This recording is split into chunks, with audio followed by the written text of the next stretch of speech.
নমস্কার বন্ধুরা, আমি মিসেস সেনগুপ্ত। আমার চ্যানেলে তোমাদের সকলকে স্বাগত জানাই।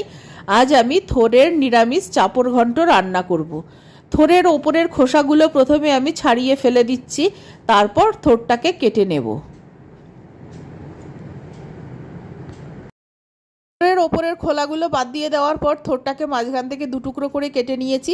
এবার থোড়ের গায়ে যে পাতলা খোসাটা থাকে সেই খোসাটাও আমি কেটে বাদ দিয়ে দিচ্ছি। তারপর ছোট টুকরো টুকরো করে কেটে নেব। আর থোড় কাটতে বসার আগে একটা কিছু পেপার বা প্লাস্টিক পেতে নেবে, না হলে মেঝেটা লাল হয়ে যাবে।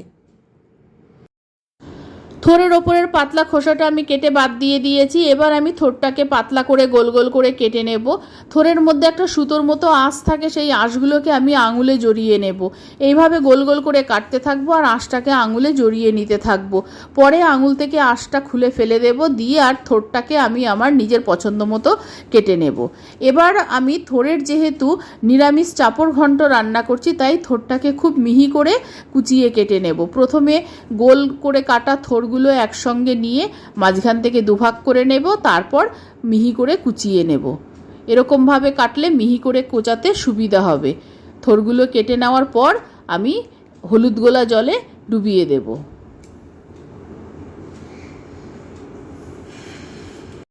চামচ হলুদ আমি জলের মধ্যে গুলে নিয়েছিলাম। এবার কাটা থোড়গুলো আমি জলের মধ্যে ডুবিয়ে দিচ্ছি। হলুদ গোলা জলে থোড় কেটে ডুবিয়ে রাখার একটাই কারণ, থোড়ে প্রচুর পরিমাণে আয়রন আছে। কেটে এমনি রেখে দিলে সেটা কালো হয়ে যাবে আর তরকারি রান্না করার পরেও দেখতে ভালো লাগবে না। সবটা থোড় আমার কাটা হয়ে গেছে, আমি জলে ভিজিয়ে রেখে দিচ্ছি। সব রান্নার আয়োজন করে নেওয়া পর্যন্ত থোড়টা ভেজানো থাকবে। চাপড় ঘন্ট রান্নার জন্য প্রথমে আমি চাপড়টা তৈরি করে নেব। তার জন্য আমি 4 চামচ বেসন নিয়ে নিচ্ছি। বেসনের মধ্যে দিয়ে দিলাম আন্দাজ মতো নুন, হাফ চামচ হলুদ গুঁড়ো আর হাফ চামচ লঙ্কার গুঁড়ো দিয়ে আমি এটাকে অল্প জল দিয়ে একটা ব্যাটার তৈরি করে নেব। বেসনের মধ্যে পরিমাণ মতো জল দিয়ে আমি একটা ব্যাটার তৈরি করে নেব। ব্যাটারটা না খুব ঘন হবে, না খুব পাতলা হবে। বেসনের ব্যাটারের ঘনত্বটা তোমাদের দেখিয়ে দিচ্ছি। প্যান গরম করে নিয়েছি। প্যানে অল্প একটু সাদা তেল দিয়ে দিলাম। বেশি তেলের দরকার নেই, অল্প তেলটাই আমি প্যানের গায়ে পুরো ভালোভাবে মাখিয়ে দিলাম। বাটিতে গুলে রাখা বেসনের ব্যাটারটা আমি প্যানের মধ্যে ঢেলে দিচ্ছি। পুরো ব্যাটারটা প্যানের গায়ে ভালো মতো ছড়িয়ে দেব। আর এই সময় ফ্লেমটাকে কম রাখবো।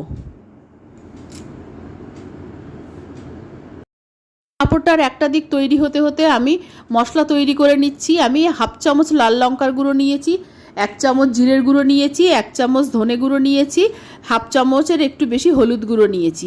এই সব মশলাগুলোকে আমি অল্প জল দিয়ে গুলে রেখে দিচ্ছি। গুঁড়ো মশলাকে এরকমভাবে জলে গুলে রেখে দেওয়ার পর রান্না করলে বাটা মশলার মতো স্বাদ হয়।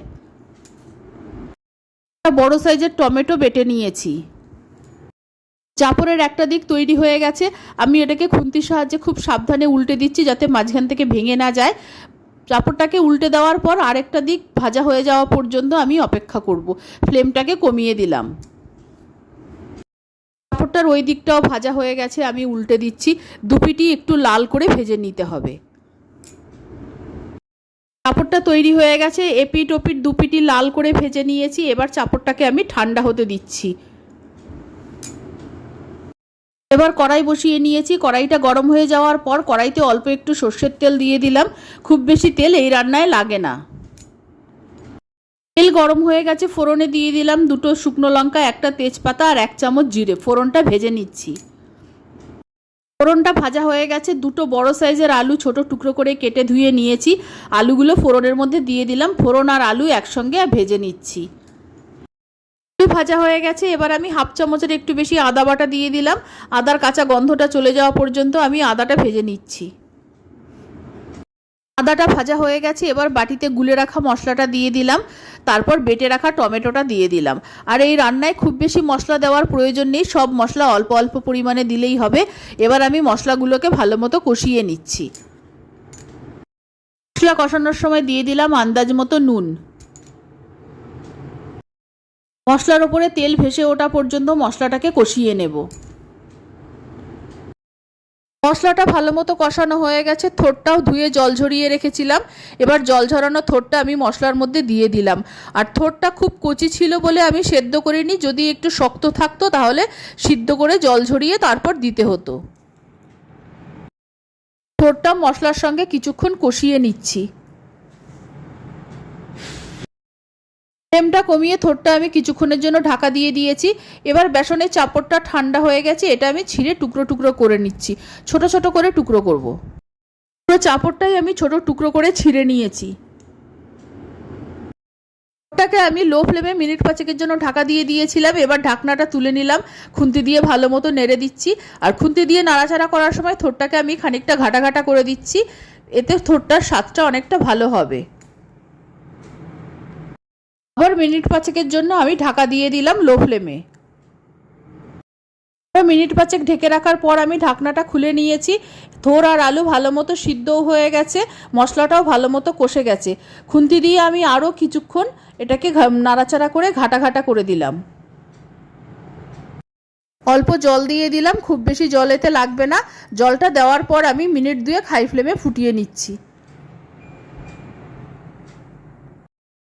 মিনিট 2 ভালো মতো ফুটিয়ে নিয়েছি, থোর আর আলু ভালো মতো সিদ্ধও হয়ে গেছে। এবার চাপড়টা দিয়ে দেব। বেসনের টুকরো করে রাখা সব চাপড়গুলো দিয়ে দিচ্ছি, দিয়ে মিনিট 2 আমি ভালো মতো রান্না করে নিচ্ছি। আর ফ্লেমটাকে এই সময় মিডিয়ামে রাখবো। আর এই রান্নাটায় জল থাকবে না, এটা পুরো শুকনো করে নিতে হবে। বেসনের চাপড়টাই বেশ খানিকটা জল টেনে নেবে।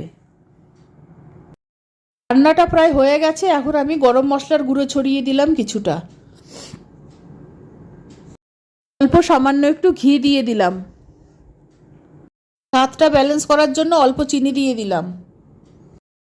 সব উপকরণ দিয়ে দেওয়ার পর একবার ভালো মতো নেড়ে সব কিছু মিশিয়ে দিলাম। আর বাড়তি এখনও একটু জল আছে, মিনিট 2 আমি ফ্লেমটাকে লো করে রেখে দিচ্ছি, বাড়তি জলটা টেনে যাবে।